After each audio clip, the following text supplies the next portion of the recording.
নমস্কার, everyday vibes চ্যানেলে আপনাদের স্বাগতম। তো আজকের ভিডিওটি ছাদের উপর থেকে শুরু করলাম। দেখেন আমার পিছনের ভিউটা কীরকম, অনেক সুন্দর লাগছে তাই না? তো আজকে বাইরে ঝলমলে রোদ্দুর। তো সকাল সকাল অনেক কাপড়গুলো মেলে দেওয়া হয়েছে, ভেজা কাপড়। তো রোদটা অনেক ভালো উঠেছে, ছাদে এসে খুবই ভালো লাগছে। রোদ্দুরের তাপটা গায়ে লাগছে, আরামদায়ক লাগছে, খুব ভালো। তো সকালের বাজার এসে গেছে দুপুরে রান্নার জন্য। মাছ, আমাদের এখানে এগুলোকে ঢেলা মাছ বলে, আপনাদের এখানে কি মাছ বলে? তো এদিকে মা বসেছে সিম কাটতে, সিমগুলো ভেজে নেব, এই জন্য ভাজা করা হবে, তার জন্য সিম কেটে নিচ্ছে। আলু মাছের জন্য, তার সাথে পেঁয়াজ, এগুলো কেটে নেবে মা। তো এই তো, আর আমার ছেলেটা ওইখান থেকে দুষ্টুমি করছে, তো দেখতে থাকুন আপনারা। তো মাছগুলো একে একে কেটে নিব। তো মাছ বটির থেকে আমার নখ দিয়ে আঁশটিগুলো উঠাতে কিন্তু খুবই ভালো লাগে। তো আঁশটিগুলো ভালোভাবে উঠিয়ে নিব একে একে সবগুলো মাছ কেটে নিব। তো আঁশটে থাকেই দুই একটা করে, তো ভালোভাবে পরিষ্কার করে নিলে ধোয়ার সময় অত ঝামেলা হয় না। তো আঁশটেগুলো এক এক করে সব তুলে নিচ্ছি। আমাদের এখানে ভয়েস ওভার দিতে হচ্ছে, এখানে প্রচুর ওয়াজ মাহফিলের আওয়াজ হচ্ছে, তো যার কারণে ভয়েস ওভার দিতে হয়। কিচ্ছু করার নেই, সবাই একটু কষ্ট করে দেখবেন, মেনে নেবেন। তো একটু প্রবলেম হতে পারে হয়তো। তো মাছগুলো কেটে নিলাম ভালোভাবে। তো কেটে ধুয়ে পরিষ্কার করে নেওয়ার পরে লবণ হলুদ দিব পরিমাণ মতন, দিয়ে মেখে নিলাম। এখন কড়াইতে তেল দিলাম, তেলটা গরম হতে হবে, ভালোভাবে গরম হয়ে গেছে। তো মাছগুলো ছেড়ে দিলাম। তো একে একে সব মাছগুলোকে ভেজে নিব। তো মাছগুলো দিয়ে দিলাম কড়াইতে, ভাজার প্রস্তুতি চলছে। মাছগুলোকে একটু কড়া করে ভেজে নেব। তো সবগুলো মাছ ভেজে নেব।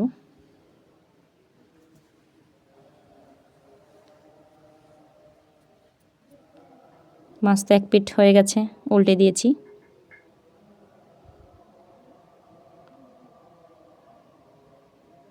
মাছগুলো কড়া করে ভেজে নিয়েছি। মাছ ভুনা করব, তো যার জন্য মাছটা কড়া করে ভাজলেই ভালো লাগবে। তো এখন উঠিয়ে নেব, মাছগুলো ভাজা শেষ, কমপ্লিট। তো আপনারা কে কে মাছগুলো খেয়েছেন জানাতে ভুলবেন না। মাছ তো ভাজা কমপ্লিট, এখন মাছের ঝোল রান্না করব, যার জন্য ওই মাছ ভাজা তেলের মধ্যেই জিরে ফোড়ন দিয়ে দিব। জিরে ফোড়নটা একটু লাল করে ভেজে নেব, যাতে জিরের একটা ঘ্রাণ বেরোয়। তার সাথে দিয়ে দেব দুটো তেজপাতা।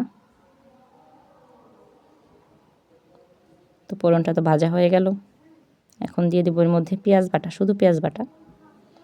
পেঁয়াজটাকে ভালোভাবে ভেজে নিতে হবে লাল করে, না হলে পেঁয়াজে কাঁচা গন্ধটা থেকে যাবে। তো লাল করে পেঁয়াজটা ভেজে নিলাম। এখন এর মধ্যে দিয়ে দিব জিরে বাটা। তো পরিমাণ মতন জিরে বাটা দিয়ে দিলাম।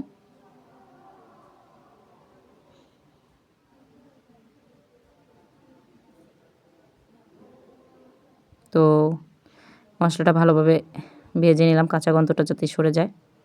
এখন এর মধ্যে দিয়ে দিব পরিমাণ মতন হলুদের গুঁড়ো, আর দিয়ে দিব মরিচের গুঁড়ো পরিমাণ মতন, যে যেরকম ঝাল খান। আমরা তো একটু বেশি ঝাল খাই, যার জন্য মরিচের গুঁড়োটা বেশি ইউজ করলাম। তার সাথে দিয়ে দিব একটু লবণ, আর একটু জল দিয়ে দিলাম। তো লবণটা দিয়ে দিলাম পরিমাণ মতন, স্বাদ মতন। তো মশলাটা ভালোভাবে কষে নেব। তো মশলা থেকে দেখেন তেল ছিটকাচ্ছে আর লাল হয়েছে, খুব সুন্দর একটা কালার এসেছে কিন্তু। তো মশলাটা তো ভাজা হয়ে গেছে, এখন এর মধ্যে পরিমাণ মতন জল দিয়ে দিব।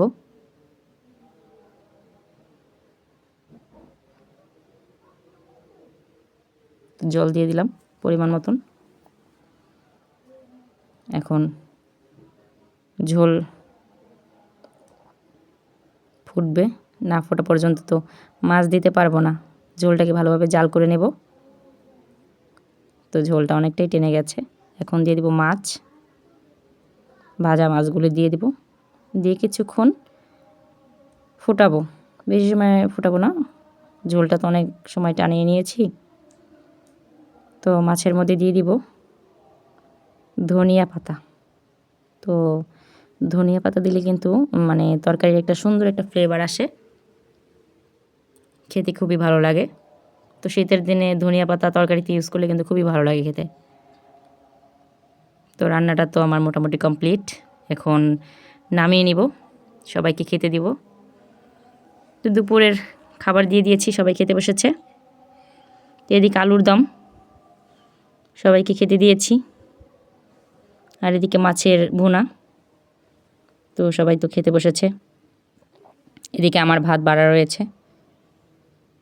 তাহলে সবাই ভালো থাকবেন, সুস্থ থাকবেন। আজকে এই পর্যন্তই।